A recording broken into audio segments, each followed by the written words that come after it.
Hi, I'm Dr. Pantusco, and in these instructional videos, I'll go over the approach of how to solve a problem set.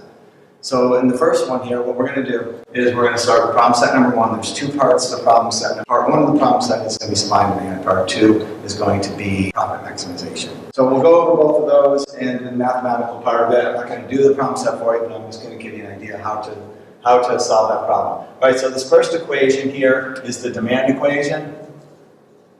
And if you're wondering where that comes from, when we do the regression analysis, which was problem set number 2, I'll show you where those numbers come from. But for right now, the numbers are given to you, and you have this is the demand side, you have the negative slope with the price of demand, which implies that it's going to be a negative and a downward sloping demand curve, which is something we're all very comfortable with. And then the positive with advertising and the related goods here, and the population here, and the income here.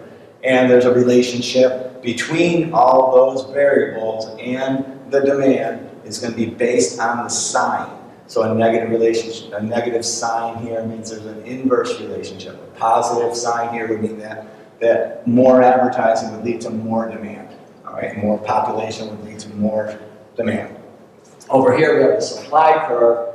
And in the supply curve, you have a positive relationship, so you have an upward sloping line, so a positive sloping line for supply, and then you have just the related goods and the wages and the other factors, and you can look at the relationship based on the sign. So, once you plug in the numbers that are given to you, so in your homework you have the amounts of advertising and prices of related goods, you have all these numbers here. Then you plug all those numbers in, and you're going to end up with an equation. It looks something like this. This is your homework, this is your problem set. Okay, this is a different example that I'm going to go over because I don't want to do the problem set for you. So and the same thing would be true on the supply side. Once you plug the numbers into here, here, here, and here, you're going to end up with an equation. Okay, so now what happens in this homework assignment is that you're supposed to find the equilibrium price and the equilibrium quantity. That's the first thing you do, given these demand curves and supply curves, because you're going to assume that the company has this sort of information and they want to know what price to charge and what quantity to produce, because those are the two most important questions that any business can ask. So we put these, so I'm going to get rid of these right now, and what we'll do is we'll solve and just show you, give you a mathematical example of how to determine the equilibrium price, that's right here, and the equilibrium quantity right here. So if you take this as your demand curve and you follow it all the way up, at every single point there's going to be a price. So there'll be a price here, and there's a quantity demanded here, and at this price, we'll call it 1, there's a quantity demanded here, and then if you keep going over at that same price, there's a quantity supplied here. So at this point, when the price is this low, you see that the demand for the product the supply of the product, that's wrong, right? In this case, the supply of the product is going to be very, very low, because at that low price, the companies don't want to supply the good. At that low price, though, the customers would love to buy the good. So what you have here is a supply shortage because the price is below the equilibrium. If you follow that all the way up, and you're up here, then you'd have at a really high price, I'll call that price high, then you go over and you find this first dot, and that's on the demand curve. So here you have the quantity demanded, and you follow this all the way over, and here you have the quantity supplied. At this higher price, there's a quantity supplied that's higher than quantity demand, so you have a surplus up here. But there's only one price, and one where the two are equal. So if we go follow that line here, and this line here, at this price, quantity demanded is equal to quantity supplied, and that's our equilibrium price. So we go back over here and say, okay, when quantity demanded equals quantity supplied, then we're at equilibrium.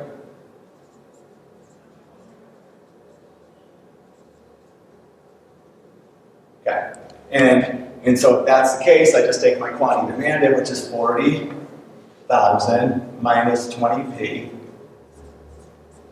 and that's equal to the quantity supplied, which is 20,000 plus 30p, and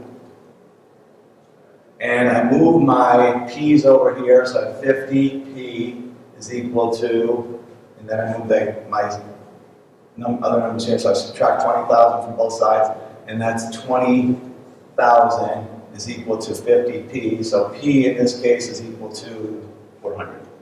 All right. So now I know this here is equal to 400. So now I have to solve for this QE. I can do it using either equation. I can plug 400 into this equation, I'm going to get that point. If I can plug 400 into this equation, I'm going to get that point. So I'll just pick the supply curve. I'll say, all right, I'm going to take, so what I'm solving for is the equilibrium quantity, and that's going to be equal to 20,000 plus 30 times p, and p is equal to 400. So this is going to come out to be 12,000. So that's 20,000 plus 12,000, so that's 32,000. So my equilibrium quantity now is going to be right here. That's going to be 32,000, and my equilibrium price is set. Okay, so that's how you would solve for the equilibrium. Then there are other questions on there about the relationships. So you can get the relationships, I already discussed that. You look at the sign, the coefficient in front of each variable, you're going to get the relationships there. And then there's another question there about what if the price of ice cream cones was $1.25? Well, in that case, when you just, what you would do is, in our example with ice cream cones, obviously we don't have a 400 as our price.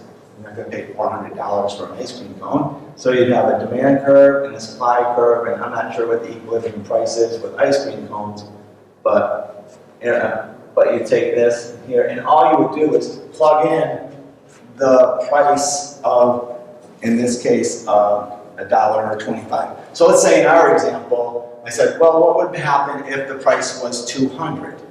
Well, if the price was 200, we would be down here somewhere. So let's assume that we're going to do an example, well, if price is 200, what would happen? Well, if the price was 200, we would say, okay, well, 200 would be right here, somewhere below equilibrium, because equilibrium is 400. Follow that over, and we're going to get a quantity supplied right there, in some amount. If I just put that number in here, I just put 200 in here, I'm going to get a quantity supplied. And then I'm going to put 200 in the demand equation, and I'm going to get a quantity demanded, and then I'm going to look to see the difference between quantity demanded and quantity supplied. And that's basically all you do there.